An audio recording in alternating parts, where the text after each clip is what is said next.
Hi friends, it's Lisa and I'm here to share with you how to create a Google Slide theme for use in your classroom. So it's 10 steps, but they're super fast and easy. I just broke them down into a lot of steps to make each step super fast. So the first thing you're gonna do is create a new Google Slide deck. Ta-da! Step one, already done. Next, you're gonna open the master file. So click on View and choose Master. Step two, done. Step three, you're going to choose a base theme if you want to. So over here on the right, you'll see all these themes that Google adds in. And let's say that one of them is closest to what you want. So let's say that's it. Okay, so I choose that base theme. You don't have to choose a base theme. You can just leave it the basic one. And you don't have to like the colors because you'll be able to tweak those details. But you're going to choose the one that's closest to what you want to save you time in case there are things that they've put in a theme that you like. Next, you're going to rename your theme. This is step 4. Click here at rename, and we're going to call it something else so that we can differentiate it from that theme that we started with, which in this case I chose paperback. So here, this is the theme I'm going to use for my morning agenda. Okay, so I've named it the morning agenda theme. Next step, we're going to edit the master slide, which is where we are right here. We're going to edit this master slide. To do this, I can change things like the font. So the default font here was Oswald, but let's say I prefer Mouse Memoirs. And at this first level, I definitely don't want that font. Let's say I'll choose Bugaloo. Second level, I probably won't use very often, but if I do, I'll make it Happy Monkey. And let's say this font color. Well, I'm not sure what font color I want yet because I'm not sure what background color I want. So let's say I'm going to choose background. Now, let me give you a little pro tip. If you don't see background right here, it's because you have something selected. So if you've got a text box or something selected on this slide, background won't show up. So you click out here and then here's background. All right. With the background, I can choose a solid color. I can choose a gradient.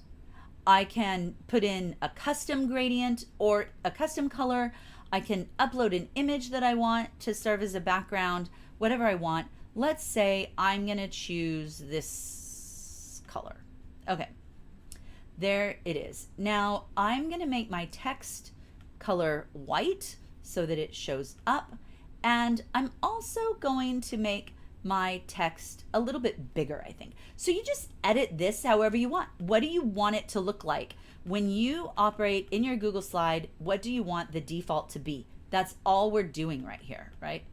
Okay, so I'm making those a little bit bigger, and I'm gonna make this one white as well.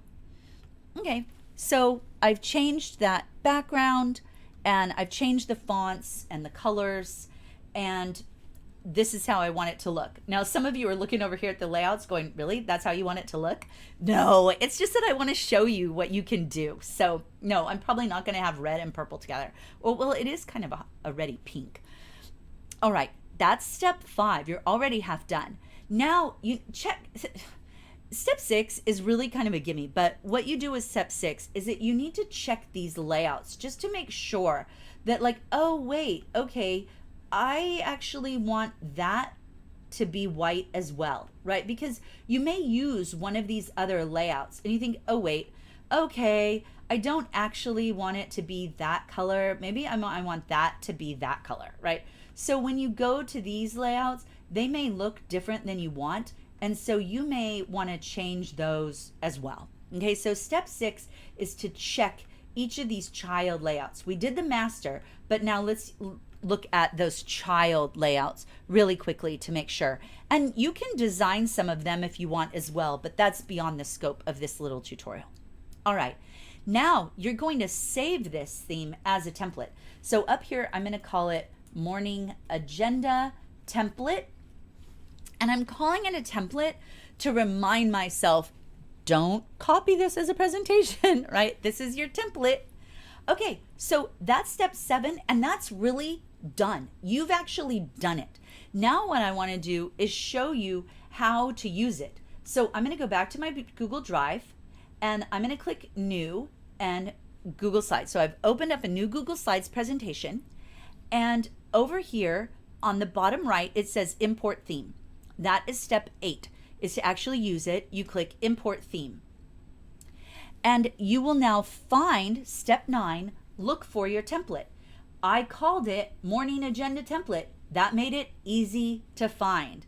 So I click that. That's the one I want. I click that. And then step 10, I just say select, right? And now I click on it. And my last step, step 10, I import that theme. And now it's ready for me. If I see, oh, look, I left out that little triangle here. I don't want it to look like that. Or you know what? I actually want to change that font too. I can just go back in here and I can do that here. Look, oh, okay. Let me go change that color and let me change this font to Boogaloo. Okay. And then I can refresh this. And I'm going to now here, I am, now what I'm going to do is choose my template again. So again, I'm going to come over here to themes. I click theme. If I don't see the themes over here, I'll click theme, import theme, find that morning agenda, select, and then click it and import theme. So there, I was able to make a change. So if you see something you don't like, you can fix it. Now, every time you go to write your morning agenda, you've got it all ready for you.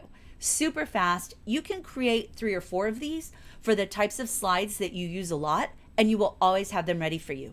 Friends, these are the kinds of tricks that when you have them, they save you a minute here and a minute there, and over the course of a school year, those minutes really add up.